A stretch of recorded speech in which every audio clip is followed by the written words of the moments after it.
ध्यान दे आप सब। अब बियाह शादी हमरा नहीं भइल।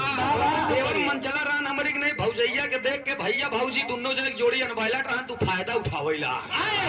फायदा कैसे उठाओ तो कहा तो अपने भौजाई से का कहे सुंदर गोरिया सोरहु सिंगार मांगत है। सुंदर गोरिया सोरहु